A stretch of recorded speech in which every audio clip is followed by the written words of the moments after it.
Welcome everybody here to your coverage of the T2CL. I'm TobiWan. And I'm the Capitalist. And we are here to bring you your coverage for our second semi-final. Obviously, there was a lot of hype around the last final, Cap. It was Navi versus Alliance. I don't think anyone really missed that game through all the troubles that we had. We had everyone tuning in, over 60,000 people watching that matchup. For now, though, we're doing another matchup, which is probably just as interesting, which is Cloud9 going up against Team Empire. Oh yeah, I mean Alliance versus Navi is kind of like the classic matchup, but honestly this one is just as good. Cloud9 have been looking really good in the last 6 months. They faltered in the last couple weeks, I think, especially in their showing in the MLG TKO has been a little bit disappointing for some, but other than that they've been a really consistent team over the last 6 months and definitely one of the top European teams. And Team Empire, man, they are in my mind top of the league right now. If you want to talk about like power rankings or anything like that, these guys are number one. They have been leading the meta when it comes to picks. They're always really versatile in their drafts, and they've been crushing pretty much everybody they come across. So honestly, I'm a little concerned here. I normally wouldn't say this, but I'm concerned about Cloud9's performance tonight. I'm not sure if they could take on Team Empire. I don't think they can, man. Not with their recent results, and I'm kind of with you saying the Team Empire should be able to roll through the kind of games, like, and almost to a point where I don't want to say it because it's going to be a really depressing night of Dota if it happens, but 3-0 looks to be the way we go with the matches this evening. If you go off what's been happening before, like Cloud9, they pulled, what was it, one victory out of the MLG TKO. They've never really looked stable. And Team Empire, like, you just give them some heroes they like, and they roll over you, and the other guys just fill in the slots. And when you give them a hero like Batrider as well, time and time again, we've seen Team Empire, they win on initiation, and then they follow through into victory. Time and time again. Teams know what's going to come too. Like, all it's going to come down to is not getting yourself caught out of position, having your strat work better than theirs, forcing the Batrider to be fearful to jump in. In this case, it's going to be Cloud9's best bet. Yeah, and talking about like not giving Team Empire just a couple of heroes that they want, their picks are so versatile that, I love being able to, before we look at the matches, I like to take a look at both teams and what their recent pickups are. And it was funny going back and looking through Team Empire and the way they drafted. It was just every single time it was something new and different. For example, your MLG TKO match that you had, Empire versus Fnatic, that one, every single player over the 3 games played something entirely different on Empire. Every single player played something different all 3 games. It was just, it goes to show how versatile Team Empire is as a team.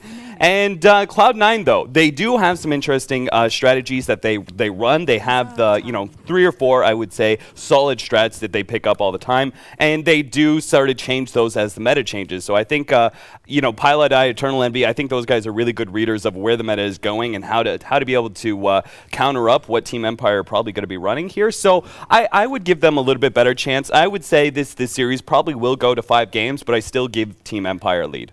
Okay, well, we lock in our bets at least. I still think it's probably going to be 3-0 to Team Empire, just judging on their recent results. Maybe a 3-1 if Cloud9 can show us some magic, and that's really all I'm really searching for. I'm not looking for like amazing arrows, which is all that's going to be like carrying them through the game. I want to see Cloud9 working as a full 5-man squad, just moving themselves ahead and just moving together as a team. That's the only thing I really want to see from Cloud9. The drama so far leans towards that potential because you got Lycan as well as Dazzle together, so there's a lot of burst heal damage coming out when you got the Wolves in combination, and then Lycan.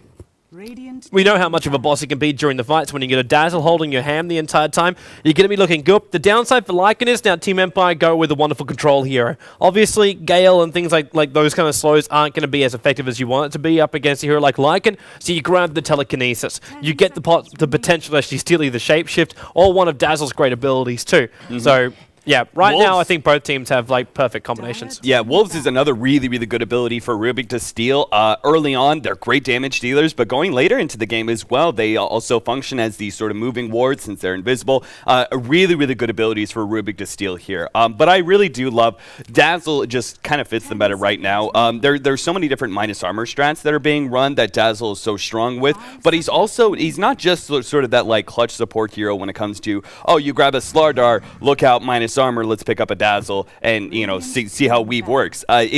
He's also really good in both push and turtle strats because of the fact the way Weave works, especially with the buff that it received where it increases that armor decrease or increase faster as you level it up. So when Dazzle starts getting that level 2, level 3 ultimate, he's actually really, really good in these push strats, because who wants to actually fight into a weaved up Lycan? You know, someone who's naturally tanky, but then has all this bonus armor, or God forbid, Dazzle's able to throw it on all of your team. That team fight's over. They just have to run away and give up a tower. So he's really, really good in that regards. You get that minus armor with the chase and the pure physical damage coming out from Lycan. You're just able to pretty much crush through some of those squishier heroes really, really quickly. So I already like the 2 pickups from Cloud9, but, you know, Team Empire running classic them, grabbing a Mad Bat Rider and just some heavy control. Yeah, they don't need much more for now. And yeah, both teams have some good points. Right now we do go through our last stage of the ban. So the Invoker's going to get removed, and rightly so.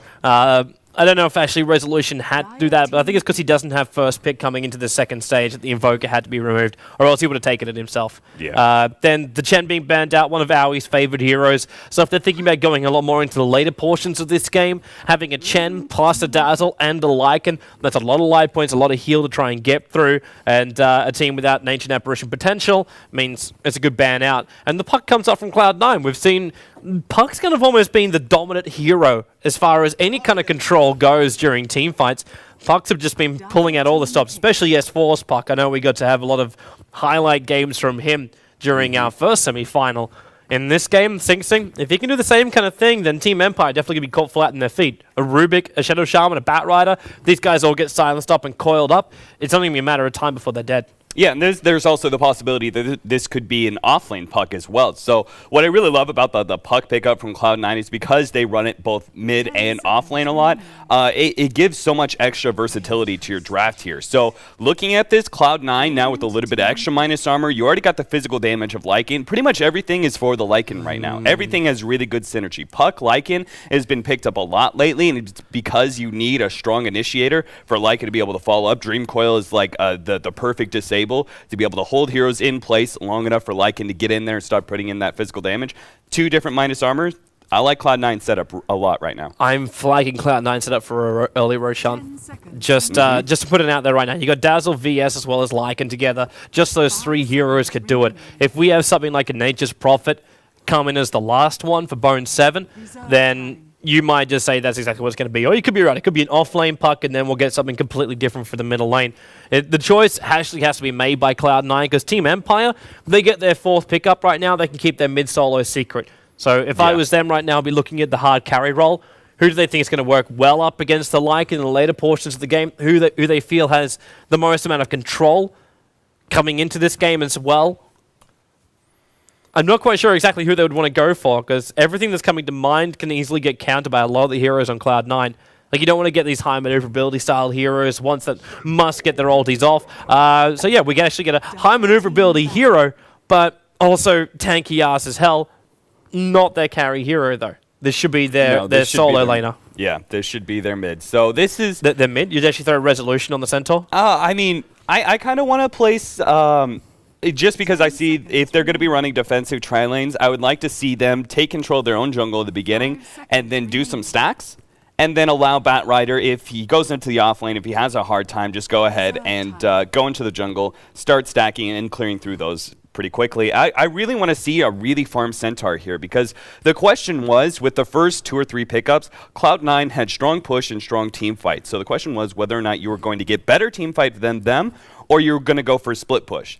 And apparently Team Empire, they want to go for team fight. And there's no other real hero that personifies good team fight than a Centaur. I mean, with a good blink, that stomp, that double edge, you just do so much immediate damage that you can get yourself an early advantage of 4v5 pretty much by bursting down one hero. And then that ultimate is incredibly good in team fights for both positioning as well as chasing. So I kind of want to see a really farm Centaur here, and I'm not quite sure that offlane, considering the fact he doesn't have an escape mechanism. We've seen Centaur going offlane all the time, but I want to see him really farmed, and I don't think he's going to get that opportunity in the offlane, especially since he's dealing with the extra damage of a Lycan with the slow poison touch and then the minus armor and the stun of Vengeful Spirit. That's a pretty dangerous lane. Radiant team. But you could be right. It's probably more likely that we see a Bat Rider mid. Yeah, that's Originally, I was just like, man, Mag should never let a Bat Rider go. But with the Centaur pickup, with the way that the meta's been working of late, it would be the obvious choice to go. So we get somebody else. And Paladai is having the same kind of thought as I am. So the Luna is, in fact, going to be their ban out, because that is just then too much team fight for Cloud9 to deal with. Yeah. Like, there's no way they'll be battle up against the bouncing Glaives, the tanky Centaur in the middle, and then Bat Rider dragging people out with Firefly down. And then they're going to battle through the Mouse Serpent wards, as well as, like, Fey Bolt Telekinesis. It's just too much. It's just too much. So Cloud9, yeah, Mag, thought the same thing I did. Take out the tree, taking out the Nature's Protect, Nature's Prophet, oh my lord, find a hero name. Taking out the Nature's Prophet means those trees won't be there as well as the wolves, which means Cloud9, if they are thinking about Roshan, they're going to have to go something a little bit more, like, I won't say Alliance-ish, but they could go for the Lone Druid. But it's going to be so bloody obvious if they do it. It's already worth a check right now. And Cloud9 can actually use that to their advantage. We know these guys are slippery little suckers. And Team Empire, they have to check it. No matter what happens right now, they must check Roshan. But Bat Rider's going to be doing it with the Firefly. So it's going to be difficult for Cloud9 to actually catch Team Empire out of position, because he'll just have that flying vision in the early stages. But if Cloud9 can get a counter initiation out and nail somebody down and use Roshan as bait with an Alchemist, that'll do the job. It's still very much a level 1 Roshan right now, but I want to see if that Alchemist levels up Acid Spray or Concoction. Because if it's Concoction, it's a bait. Yeah, this is going to be a really, really interesting level 1 team fight. No surprise, though, the Team Empire, they go ahead, they pick up another tanky team fight-oriented hero. Pick up the Lifestealer. He's strong. Luna would have been a good pickup, but I'm a little bit surprised to see the Cloud9 ban it out, just because Lycan is so good versus Luna. Being able to put that physical damage right onto her, just get up on her face and put it out, especially since you always, really, you get Necronomicon minions, those tank up the extra Luna bounces, but I suppose that she's just kind of, there's too much potential in a Luna going into the late game that it just gets a little too dangerous. So instead, we're going to see a Lifestealer carry picked up by Team Empire. Mag is going to be in that off lane with the Centaur, and we will have a middle Bat Rider. I'm interested to see if Cloud9 are going to do any stacking of the Ancients here, because this is going to be an off lane Puck. So Puck can go ahead and stack up Ancients if the lane gets a little too dangerous, meaning that you'll also be able to move that Alchemist to clearing the Ancient stack early on, and you could potentially put Bone 7 in the middle a little bit earlier than you normally would. Just basically have this lane swap where Alchemist is doing Ancients really early on. It's something that the Chinese have been kind of doing with their mid-Alchemist. Well, right now, man, your mid-Alchemist will remain in mid, and he's going up against Bat Rider. I love this movement from Bone 7. He's orbed twice to get down here, to get that early wolf out. There's just a little banter going back and forth between the two supports, both Aoi as well as Vanscore. But this very early Observer Ward, this is going to at least watch the rune area. It's going to make it harder for the full camps to be stacked up. It also makes it impossible for a pull through. Obviously, Bone 7 is just trying to stay alive on this off lane. With that ward going down, like if he wanted to stop the farm, he would have blocked up this camp right here, but it would have been too deep to go in for himself. His only upside is the fact there's no aggressive Observer Ward in the lane. Yeah, this is this also, I mean, if they do any sort of pulling early on and don't realize that the medium camp is not, there's no creeps there, then it'll be a single pull, in which case the lane pushes towards you. There are a lot of good opportunities here for Puck to be able to sap experience, but I still think his biggest advantage is going to be stacking Ancients. This lane is just a little too dangerous for him. Between the double disables of the Shadow Shaman as well as the Rubik, you got a lot of hold time there. If you throw your orb at the wrong time and you get caught out by both of those disables, you have no escape mechanism, and you're just going to get beaten down. And this middle lane just got a lot better for Sing Sing. Not to mention the fact that Paladai just grabbed an Invis rune, so he's already looking to gank up on Resolution. And Concoction's brewing. So VS done to start with, which means they get almost a full channel duration off on the Concoction. Resolution, he went Napalm first. Now he's going to have the extra speed to get himself away here from Paladai. Actually, the clarity. 5 seconds. 5 seconds, 0 seconds. If he can get this stun off right now, Paladai's got the kill, because the Howl was there to give him the bonus damage. Which means First Blood actually gets to go solo to Paladai, but Sing Sing gets all the space in the middle. Really smart chase there from Paladai and using that Invis rune perfectly. Sing Sing was going to really have a hard time with the Batrider spam, but now that he's already level 2 and soon going to be level 3 with constant bottle spam, he's just going to be able to throw down that acid spray and keep Batrider at a distance. Yeah. It's a wonderful lane for him, man. Also, just to, I didn't flag this one before because I was just wondering if it was really worth flagging, but this is actually an older strat of Cloud9. This is actually one of the things they used to do when they had things like Luna, because they'd run the aggro tri-lane, and then they'd use the Howl from Eternal Envy as just this safe lane hero to just buff him up. Bone 7, maybe not the best position for him. Shackles is still available right now and always on a fly. He'll do it, but he doesn't win. Bone 7's up the hill, but still Vanscore somehow was able to connect on both the hits. But Bone 7 was able to orb himself away to safety as well. So no kill for the two supports, that's expending a little bit of mana, but not too much to write home about. Yeah, and that's what I'm talking about. This lane is just too dangerous. So again, stacking, good idea. I think personally that would be your best option. I love the way that Empire here are getting the rune control, though. That is so important, especially since Sing Sing is going to be bringing in that fast bottle.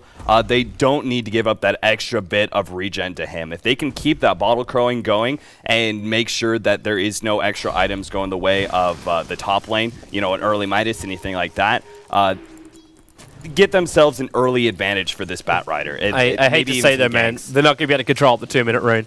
They came down to the bottom lane to check out for that rune, but it's actually the illusion up on the top. So Sing Sing gets a full 3 bottle charges out to regenerate all of his mana back up again, and then illusion rune to boot. But yeah, you're right. They are trying to make a notable effort to shut down that alchemist. Smoke. Cloud9 are going for another gank. They really want to keep resolution from that fast blink dagger. Man, you get level 3 Pile Die. Why wouldn't you go for it? Now, he got stuns, Howler Terrors, or Wave of Terrors, as well as bonus DPS coming out. And when you add that double negative armor onto a hero like Resolution, this guy's only got 3 armor as it is. It's not going to be a safe place for him because the acid spray as well is forcing the creep wave earlier onto the town. Now, Sing Sing, does he start the brewing? In fact, he'll use the illusion rune to allow him to dive. So the VS stun will be there, and Resolution is toast.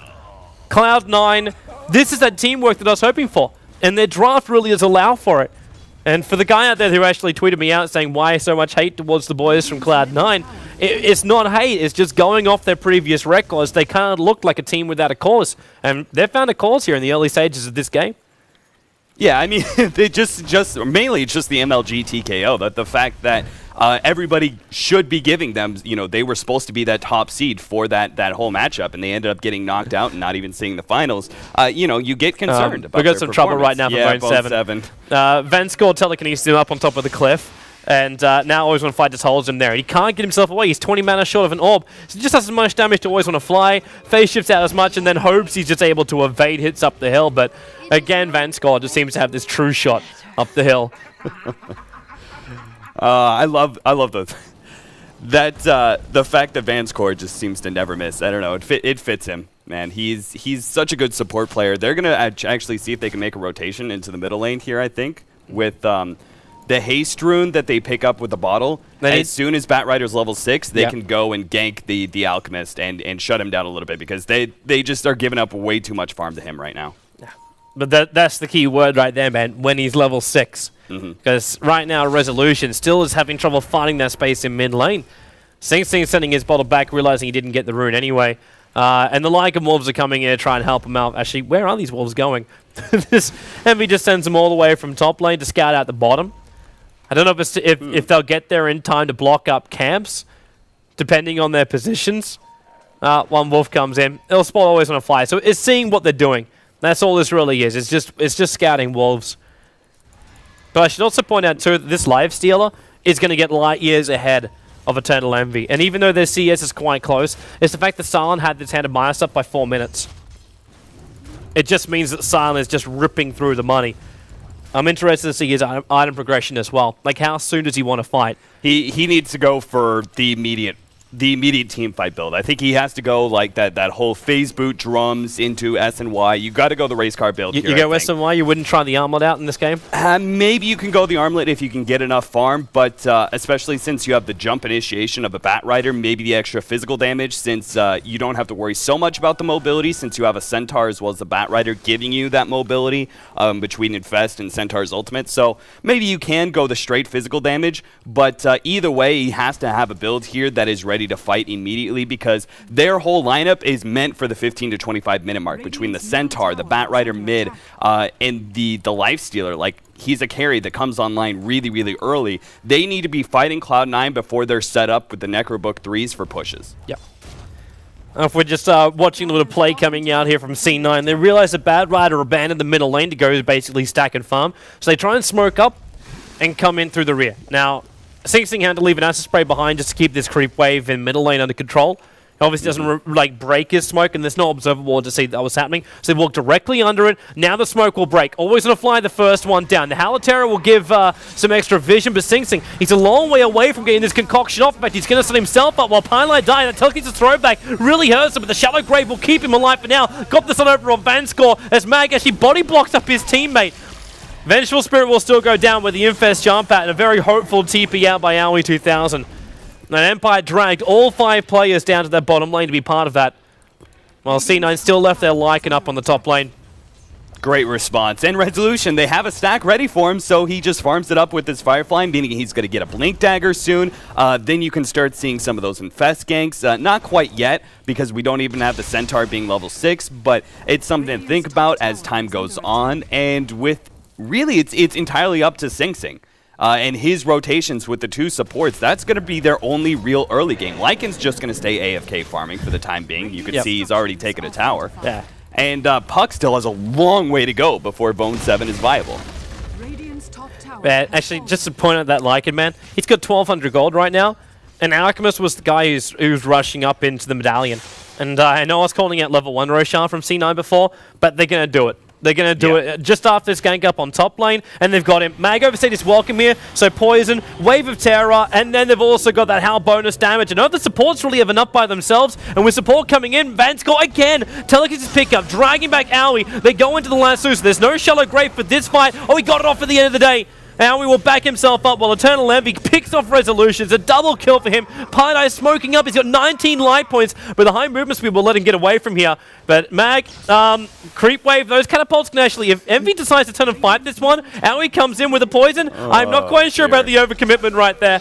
He was never going to reach him in time. I think that was meant to be a kill with his sacrifice of his life with the double edge, but yeah.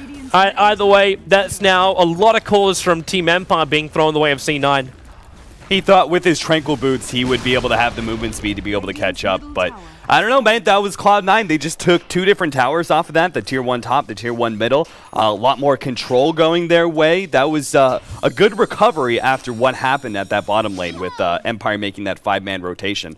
Bone 7, though, he's got actually a lot of gold. Did you notice that he has 1,300 gold right now? Not what I expected, considering the fact he's only level 4 9 minutes in. He hasn't spent any of it. Yeah. Like, that's the crazy thing for him. I don't know if this is meant to be like the... I don't want to say a glass cannon because Puck is exactly not that. He's just glass. But he could have that jump in.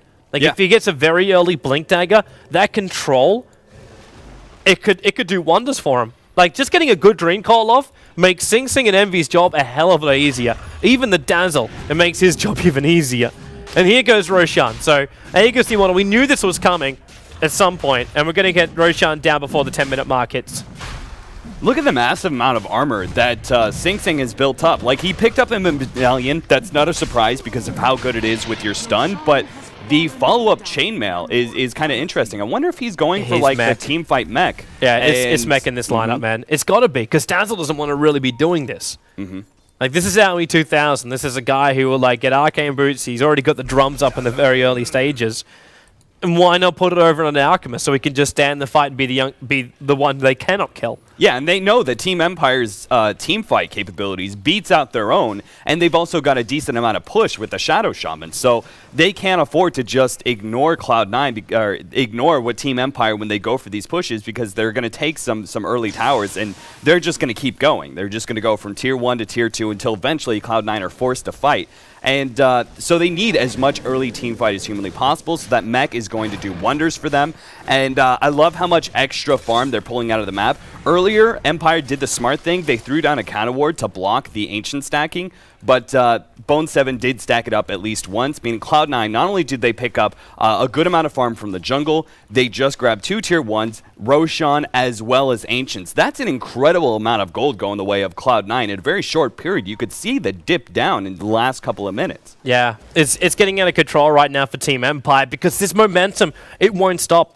Once Puck has that Blink Dagger, like the moments they had before, like it had always on a fly as well as Van score, just the 2 supports go on bottom lane. Now, these 2 guys probably feel they're invincible with their level of control, but they're actually not once that Blink Dagger comes up. Because then their Silence and their Dream Call, then Paladin can follow through, and then you don't know where these Wolves are going to be. And these Wolves from Eternal Envy, I've been watching them for the past minute or so, and they're working overtime. Dazzle's going to die here in the middle lane.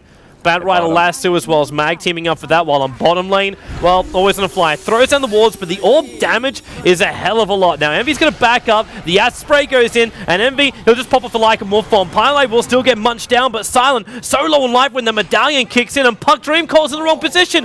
Sing Sing will save himself in the tree line, but the Wolves as well as Envy, the main Master Wolf, running up from his Silent. Jukes right over the side, and then Envy micros up perfectly. He didn't really get the hit off straight away, but still, nevertheless, the live stealer goes down. So Lycan finally gets himself ahead kill-wise over the top of the live stealer. Because it was both 2 for 0 until that point. Yeah, they forced out wards as well, meaning they're going to get even more farm. So a 2 for 1 exchange plus wards plus pushing into the tower. Another great exchange for Cloud9. They're really finding these opportunities. I love the fact that they really turned this laning phase, which started out a little shaky for them, but they really turned it around with all the extra farm that they're pulling out of the map. They do have to get concerned, though, because I feel Empire, it's about to be there. It's 12 minutes, so in a couple minutes' time, I think the Empire are going to be online. They already have the ultimate from Centaur. We're going to have a Blink Dagger up soon for Bat Rider, and we are going to see, it looks like, a armlet coming out of Silence. Once he has that, he should be looking for team fights. That's always on a fly. First stun, second stun. Wolf form is up. Then they can just use this to tank out the creep wave. Just get rid of that creep wave, and then they'll take out the tier 1 tower. Actually, they pulled a bit of the creep wave up. They aggroed the Harpies in, but Sing Sing is going to try and... well, no, he pulls them back down again with the Acid Spray. But the tier 1 tower belongs to them, plus the kill over on the Shadow Shaman. This lineup of C9, see, I'm not believing the same thing where Empire's going to hit the sweet spot. As I'm still missing the Blink Dagger on Mag. Resolution had his Blink Dagger, but what? It got a kill over and a Dazzle as a solo mid. It's the first reveal you have of it. While C9, they're walking around with their own Blink Dagger on the Puck, and he's already pinging out to say, can we come and gank up Vanskol?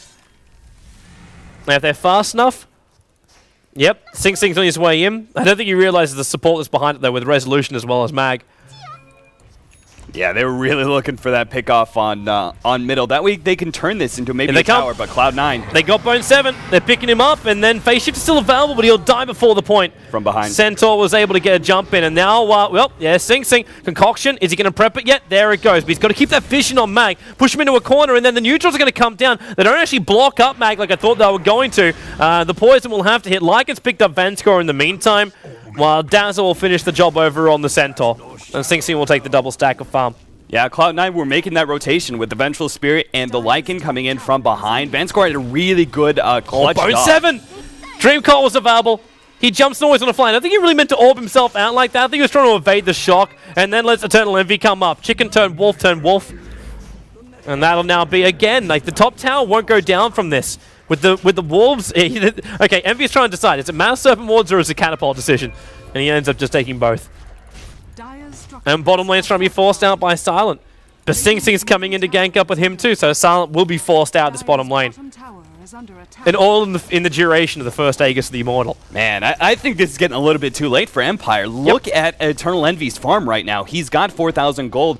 I was saying earlier, get offensive before the Necrobook 3 is up. That's going to be up here real soon. They don't even realize it because Eternal Envy's he's just holding on to so much gold. He's going to reveal it in one big go. And all of a sudden, we have that Necrobook 3. It's a really powerful ability. I was going to ask you real quick, what do you think about Highlight Eye's build here? Yeah, I'm not quite sure about the second buckler. Yeah. Yeah, he's got the second buckler, so I mean, technically that does work. You've seen it before in some push strats. Yes, so when you push in first, you pop off the buckler, and then when things get rough, then you pop off the mech. Yeah. Because you want to have the extra armor going in without actually having to use the full heal and mech duration cooldown time. Yeah. And the other thing about his build is he's like not only does the buckler tell you push, but also his skill build as well tells you total push. Minus armor, like getting that extra level of Wave of Terror, I feel is more effective early on for killing because no one builds into armor, but... Silent. They swap him in to the straight up silent, so the concoction was able to hit. God. Do you actually see the movement of that was the perfect thing? Yeah, that was the most beautiful combo between Pilot Eye Swap and the silence coming out from Bone 7. That was extraordinary to watch. I also love the way they did it with the concoction. Like the swap came in, the concoction, obviously the concoction will follow you wherever you go. And because of that, the swap made it so there was no reaction time. So if the silence didn't work from Bone 7, it was going to be the concoction connecting. And now Bone 7 has an Invis rune. This may be another pickoff and another bad pickoff like that, and they're going to start losing tier 2s. And while they do have good team fight, they've already given up so much gold that I'm actually concerned that they can't fight Cloud9 anymore. In which case, what sort of progression do they really have? They only really have early to mid game. They don't have any real late game to talk about. They don't, man, at all. Like, man, good luck being late game when all you got is Blink Dagger and Tranquil Boots. this guy can't even stand up in the mid game at all, let alone transition into a later portion of the game. Now, there is being a lot of vision coming out. Bone 7, silence over on Maggie. He got the Centaur ulti off and Resolution. He also got the last super, but he got cancelled pretty quickly too. But still, 2 heroes down for Cloud9. As Eternal Envy can't decide exactly who to kill up. A little bit further up, Resolution's going on Bone 7. And there's actually a really good fight now for Team Empire. They've only lost 1 for the prize of 3. Now, Sing Sing, he's still got Concoction available. He's trying to fight up. He doesn't want to stun up on top of Silent if he's got no other choice, and then stunned up himself. Fanscore steals the Concoction before the death, and Cloud9 just threw every bit of advantage they had back the way of Team Empire. God, that was such a clutch play there from Resolution where he sticky napalmed Sing Sing up as he was concoctioning and then blinked behind him so he had that slow turn rate. And by the time he actually turned around to throw the stun, Resolution was out of range and then the rage was popped by Silent. That was his only target at that point. So it pretty much made Resolution, he just forced him to hold up because he couldn't just keep walking with the concoction going. That was such a smart play by him. However, Cloud9, they just got their Necrobook 3. As that might have been a good fight for them, but that was still Cloud9 trying to take a fight, I think, before they're really ready. Yeah. I'm kind of with you on that one too, man. Like, the level 3 books only just arrived. They still don't have a lot of tankability over on this part because he went the raw Blink Dagger, so there was no way for really Bone 7 to remain alive during that fight. Dazzle was trying to help, and he's actually got some really good items over on this Dazzle, but without the space, he can't do much.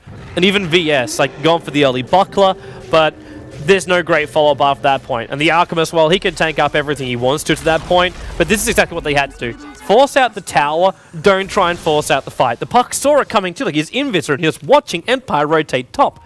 But C9 decided to stick out there, like the neck was just a little bit too far out.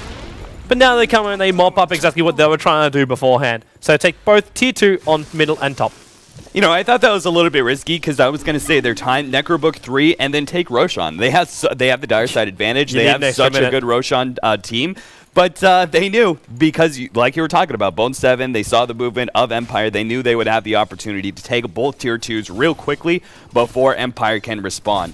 Now going back to Team Empire, it's not that early I was talking about how they don't have any late game. They do have some late game. The Bat Rider, the Shadow Shaman is good control. Lifestealer can build into late game items.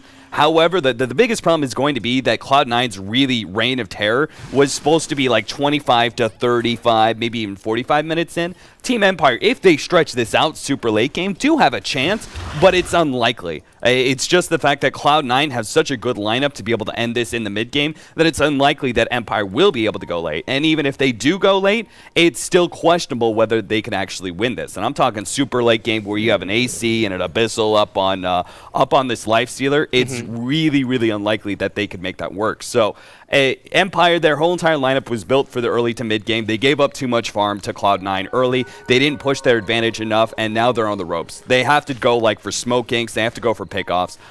Their biggest hope is going to be catching out Cloud9 during Roshan. Well, that's exactly what they're trying to do. Oh, Resolution no. jumps in, but the stun was perfect. Silence in the middle of this fight as well, and he won't make it out. You saw the Centaur already trying to be used with the movement speed away, but they've just lost 2 on the initiation. They're about to lose that third core. Bone 7 somehow manages to live through all of this with 17 life points, but Mag will not be as lucky. Eternal Envy comes through and takes out the third hero. They'll go in and they'll pick up Roshan. And this will be, if we go with the basic Cloud9 movement, it'll be the tier 2 tower, the bottom lane, a little bit more farm until they hit like the AC on Lycan, which isn't too far away, and then actually just go straight Desolator. Wow. Maybe we're not looking at any kind of wait. If that Desolator flies out right now, they just push high ground. They don't wait for anything. Yeah, traditionally you go Necrobook 3 into BKB because at that point in time you're kind of unstoppable to just like right-click things and there's nothing that can really stop you. Here though, Eternal Envy realizes that with the straight damage of a Desolator mixed in with a minus armor to be put on towers, they can end this game before 25-minute mark. 10 around Korea. They can go ahead, take the tier 2, and then push uphill. And with the Aegis plus the huge gold lead that they have, chances that Empire are able to actually defend their base and without losing, you know, tier 3 plus Arax. There's more key items coming in to make Cloud9's job easier. Yeah. Like that Yule Scepter, like Bone 7, he doesn't care about life points. He's just going for the high levels of control, and they're going to find a resolution out right now. That Wave of Terror, because very long range on that Wave of Terror. But you like got Ghost Scepter on Paladai, you got Sing Sing with the Heaven's Halberd, Bone 7 with his Blink Dagger Yule Scepter, Envy with Desolator Vladimir's level 3 Necro Books, and his level 3 Shapeshift too.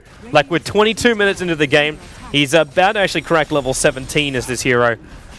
And then you just got all the extra armor coming out and help, which they've got from like Sing Sing. The mech will be there for him. You got swap saviors if they need it. Paladai probably should be popping off this buckler right now as they go in. I think he forgot he had the item. Don't forget about the offensive weave. Of course. Of course. It's another factor. It's level 2 now. So Aoi, if he gets a good offensive weave, Resolution going to melt. Resolution's considering jumping in right now. He's got an infested Lifestealer inside. Telekinesis pick up, and then with the Centaur ulti, but they already swapped him back in again. And Centaur will come up for a nice stomp, but the Shallow Grade's going to make sure Lycan remains alive for a very long time. And he won't trigger off his ulti in this one, but the damage output is still ridiculous from Eternal Envy. Batrider had to buy back. Flamebreak picks up Bone 7 on the way out. But Paladai is about to get the sun up. Eternal Envy's on such low life, and they'll just shapeshift and run away. There's also a regeneration rune on bottom lane, which is probably the main reason why he's doing this. He can Vladimir lifesteal up most of what he wants from the jungle. But yeah, regeneration rune makes life very, very simple for him. Yeah, and there's no point in throwing away the Aegis if you can just back up, push in once again. The biggest problem for them is going to be, surprisingly, the low death timers for Team Empire. They're just able to kind of throw their lives at them. If they have just enough to be able to back Cloud9 away, they'll be up for the next push just because their death timers are so low right now. So it looks like Cloud9, they're going to take a small opportunity to farm up, though there isn't really much left when it comes to progression going into the mid-game. They have all their mid-game items that they really need. Everything else is going to be luxury late game. Yep.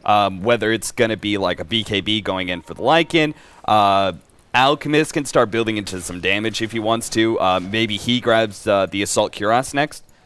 Would be the item choice in my mind. Go for the BKB on Lycan. Yeah, you're right. They're probably an easier choice too, considering like Lycan needs the immunity, but it's Sing Sing who just can rack up the armor, and because he can farm at a faster rate than anybody else. So you want that money? Well, unless Bone 7 does something like that. He's got 4 points up in Grievel's Greed, which is begging to be used. So if he's able to farm with that, then you have yourself your Assault Cuirass. You said it in the draft. You said you wanted to see that like good coordination from Cloud9. This combo that they've been running is so good. I mean, just watching them with the swap, the concoction stun, or the swap silence, so many times they've been able to pull that off just brilliantly.